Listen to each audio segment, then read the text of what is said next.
কি খবর ননদিনী, কি করো? কি করি, আমি তো আমার প্রধান কাজ করছি। অ্যাকচুয়ালি এই পেজটা যেটার জন্য খোলা সেই কাজটা করি।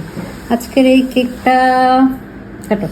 আজকের এই কেকটা কিন্তু অর্ডার আসছে সেই রহিমানগর থেকে, অনেক দূর থেকে। কিন্তু এটা কিন্তু অনেক দূরে, সেই দূরে।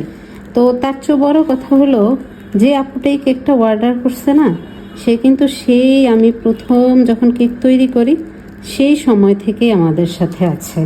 আমি যদি ভুল না করি তাহলে আপুটার নাম হয়তো প্রিয়া। সো থ্যাংক ইউ আপুটাকে আমাদের সাথে সব সময় থাকার জন্য।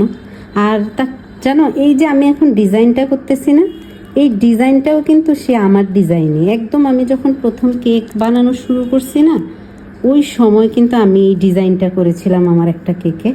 আপুটা ওইখান থেকে এই ডিজাইনটা দেখে তারপর এই কেকের ডিজাইনটা দিয়েছে। তো এই রকম যারা সবসময় আমাদের সাথে থাকে তাদেরকে আসলে স্পেশাল থ্যাংক ইউ, সবসময় আমাদের সাথে থাকার জন্য, আমাদের পাশে থাকার জন্য।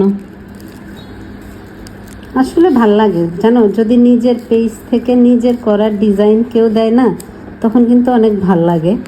তো এইটাতে এর আগে যে কেকটা আমি করেছি এই ডিজাইনে, ওইটাতে কালারটা একটু চেঞ্জ ছিল, আর এটাতে আমি কালারটা একটু চেঞ্জ করে দিয়েছি। ওইটাতে আর একটু ডিপ কালার ছিল, কিন্তু এটাতে আমি একটু লাইট কালার করে দিয়েছি, যাতে দুইটা কেকের মধ্যে একটু ডিফারেন্সই দেখা যায়, ডিফারেন্ট থাকে।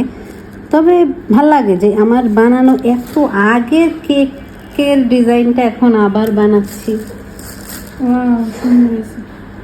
সো আশা করি আপুর ভাল লাগবে, আর সবসময় আমাদের থেকে এভাবেই কেক নিবে, আমাদের পাশে এভাবেই থাকবে। থ্যাংক ইউ প্রিয়া আপু তোমাকে। সো যাই হোক, আমি আসলে বুঝতে পারছি না রিউটা কি আসলেই নাম নাকি আদর করে ডাকা কোনো নাম। যাই হোক, হ্যাপি বার্থডে রিউ।